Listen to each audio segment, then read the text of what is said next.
اگر ہم تاریخ کا مطالعہ کریں تو ہمیں ایسے لاتعداد اولیاء کرام کا تذکرہ ملتا ہے جن کی عبادت گزاری اور روحانیت کی مثال کہیں نہیں پائی جاتی۔ ناظرین، آج کی ویڈیو میں ہم ایک ایسی شخصیت اور بزرگ ہستی کا ذکر کرنے جا رہے ہیں جنہوں نے اپنی زندگی خدمت خلق اور عبادت گزاری میں گزاری۔ ناظرین، ہم بات کر رہے ہیں 20ویں صدی کے معروف صوفی بزرگ حضرت صوفی محمد برکت علی لدھیانوی کے بارے میں۔ حضرت صوفی برکت علی لدھیانوی نے نواز شریف کے بارے میں کون سی پیشن گوئی کی تھی جو سچ ثابت ہوئی؟ سابق صدر پاکستان اور chief martial law administrator general Muhammad Jawahar Baba ji کے آستانے کے چکر کیوں لگاتے تھے اور بابا جی نے امریکی امداد کیا کہتے ہوئے ٹھکرا دی؟ ناظرین، صوفی برکت علی لدھیانوی سن 1911 کو ضلع لدھیانہ بھارت میں پیدا ہوئے۔ آپ رحمۃ اللہ تعالیٰ علیہ کے والد کا نام نگاہی بخش اور والدہ کا نام جنت بی بی تھا۔ آپ رحمۃ اللہ تعالیٰ علیہ نے 1930 میں رائل برٹش آرمی میں عام سپاہی کی حیثیت سے شمولیت اختیار کی۔ صوبیدار میجر کے منصب پر ترقی پا کر سن 1945 کو مستعفی ہو گئے۔ ناظرین، آپ رحمۃ اللہ تعالیٰ علیہ کے استعفے کے بارے میں بھی لوگوں میں کئی خیالات پائے جاتے ہیں۔ جو بات کچھ زیادہ مشہور و معروف ہے وہ کچھ یوں ہے۔ اس وقت جب آپ نے فوج سے استعفیٰ دیا، جنگ عظیم جاری تھی۔ اس نازک وقت میں آرمی سے استعفیٰ برٹش گورنمنٹ کے خلاف غداری کے برابر سمجھا جاتا تھا، جس کی سزا پھانسی، عمر قید یا کالابانی بھی ہو سکتی تھی۔ ابتدا میں آپ کو برٹش آرمی کی طرف سے طرح طرح کے لالچ دیے گئے۔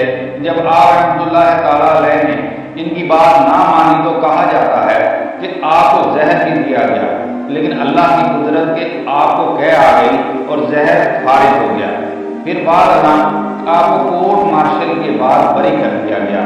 فوجی وردی اتارنے کے بعد آپ نے عہد کیا کہ باقی کی زندگی اللہ کی عبادت، دین اسلام کی تبلیغ اور اللہ کی مخلوق کی بے لوث خدمت میں صرف کی جائے گی۔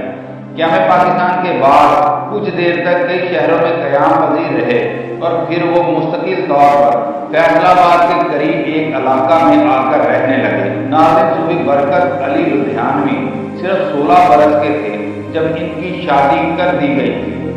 ایک بار سابق صدر پاکستان جنرل محمد جواہر فیصل آباد آئے تو انہوں نے صوفی برکت علی لدھیانوی کو پیغام بھجوایا کہ میں آپ سے ملاقات کرنا چاہتا ہوں، تو آپ سرکٹ ہاؤس فیصل آباد تشریف لے آئیں۔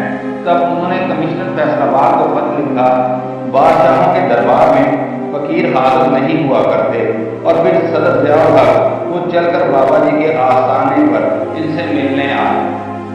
کم لوگ ہی جانتے ہیں کہ صوفی برکت علی لدھیانوی نے ایک موقع پر نواز شریف سے کہا تھا، جاؤ تمہیں سرداری سونپی، تمہیں 3 مرتبہ بادشاہت ملے گی۔